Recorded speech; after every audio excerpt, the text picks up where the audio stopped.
Hey guys, welcome to my video today. This is part 2. We are going to do some damage.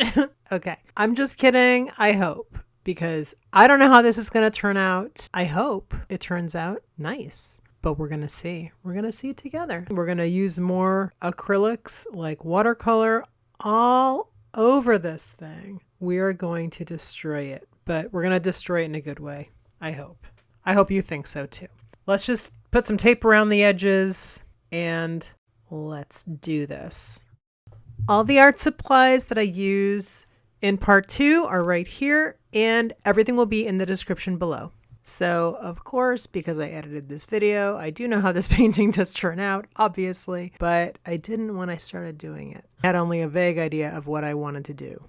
Sometimes as an artist, the best thing you can do is to screw up your painting. We're constantly having these lessons and having to move forward through that fear. So I think we're all very well acquainted with this feeling. I think the one thing that sets apart an artist from someone who holds himself back from stepping into that identity is not being afraid to screw up. It might not turn out the way that you want it to, and that's totally okay. You just gotta see it like, I'm gonna take a detour. I'm just gonna move forward with it. It's talking to me and it's telling me to do something different with it. See where it takes you.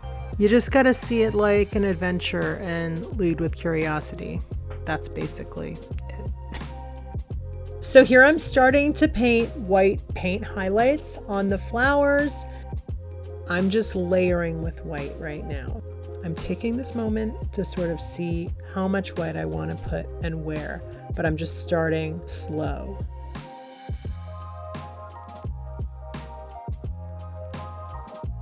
I'm breaking out the round blender. This is the Princeton Select Round Blender number 6. If you use it very gently in small circular motions, you can get some nice, soft, fluffy blending effects with it. Sorry, my hand's in the way and you can't see my technique using this brush. I'll try and remember to keep my brush tip in frame next time.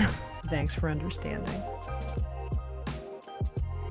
Trading off between the Filbert 8 and the round blender. I used the Filbert to place the shape and to put the little glop of paint on the flower, and then I went in with the blender to add some blending to a portion of the edge of it, and then rinse and repeat.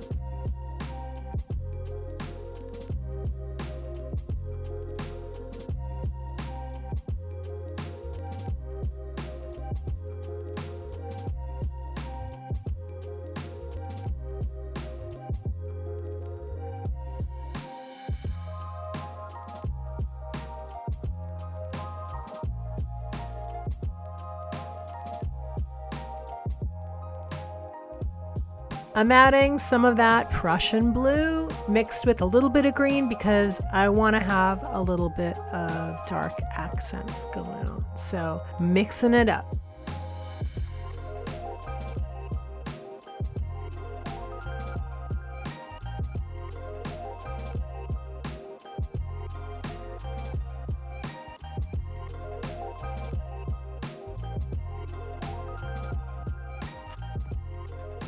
Breaking out the blow dryer to dry this layer of paint before I start on to the next phase of this. Oh, I'm breaking out the Beauty Blender again. I love the texture this gives. I just don't use it a lot, but I'm trying to use it more because I think it's a cool little tool. I love tools that maybe you never would have thought that it would have been good for painting, but surprise, it's a great painting tool, or it's a great tool to make art with. Green gold. I love this paint. It has a lot of yellow in it and it's very transparent. It's just one of those colors that mix really nicely. It adds that little extra something. I think I've talked about yellow before, how yellow is like my unifying color that I use a lot to bring everything together. Like a nice transparent yellow toned paint just can work magic. Okay, I'm going back in with the red, but I'm mixing it up with a little bit of the green and a little bit of the blue just to help unify that new red with the rest of the colors that I have put in the painting. So just judiciously putting it in different places. Right now I'm using it more like for shadow effects. It comes out to look sort of like a green, but you can really see with the red that I'm putting it on top of, it works very well with that because I tempered that red color with the cooler colors that are also in the painting. So using that mix of paint, even if it's mostly red, as long as it's tempered with the other colors that are also in the painting, it marries everything together.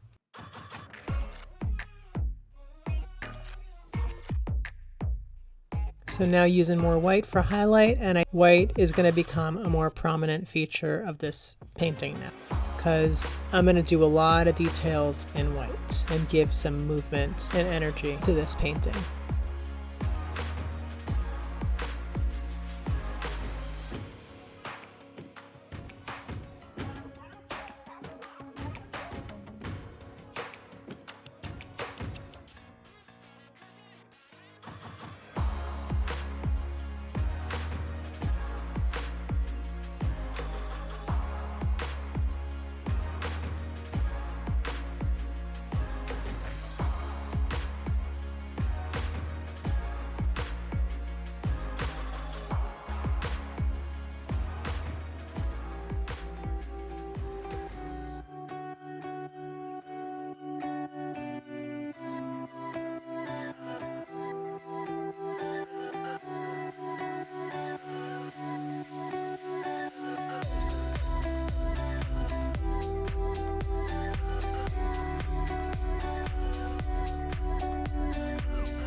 Now I'm just adding some more of that scarlet red over some of those white highlights that I used on the petals, just to have a gradation of color. It also makes that red really pop. It's transparent. I'm using that red lightly on top of those highlights.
Just mixing up some of my colors to add some shadow details inside the stamen and in some of the smaller details of the flowers.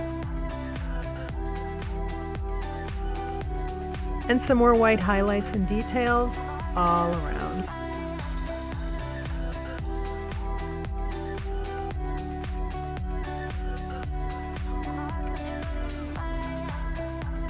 For the final touches, I'm using some larger white brush strokes to balance out the color and the white and the composition. It helps to tie everything together.